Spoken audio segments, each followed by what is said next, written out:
वैयक्तिक पातळीवर जेव्हा आपण जाहिरात करतो एखाद्या सिनेमाची, त्यावेळेला असं कधी झालंय का, की त्यातनं एक नवीन संधी झाली म्हणजे नवीन कामच मिळालं किंवा कोणी ओळखलं आपल्याला, असं काही झालंय का? होतं, साहजिकच होतं. कारण काय होतं, की बऱ्याच वेळा असं होतं, की आपण कला दिग्दर्शन केलेलं काम हे आपली सगळी टीम ओळखते, लोकं ओळखतात.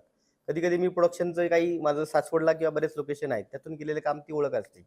पण इनामकेनी काहीतरी प्रमोशन केलंय, ते सोशल मीडिया, पेपरला किंवा कुठेतरी दिसतं. मग तेव्हा लोकांचा एक नजर असतो. म्हणजे कुणीही असेल, मार्केटिंगवाले असतील, निर्माता, दिग्दर्शक असतील, त्यांची एक नजर असते, की अरे हा माणूस आपल्या कामाचा आहे. मग तो फक्त कला दिग्दर्शन किंवा त्याच्या कामापुरता विचार न करता, हा सिनेमाला सपोर्टेड माणूस आहे. त्याला आपल्याला घेतलं पाहिजे. म्हणजे बऱ्याच वेळा असं होतं, की लोकेशन बघणं किंवा दाखवणं काय आर्ट डायरेक्टरचं काम आहे का? बरोबर आहे. असे लोकं म्हणतात. पण नाही, मग मी ते आवडीने करतो. का? तर मी स्क्रिप्ट वाचल्यानंतर मला हे लोकेशन जे आहे ना, ते माझ्याकडे आहे. तुम्ही तिकडे हां, करा. हां.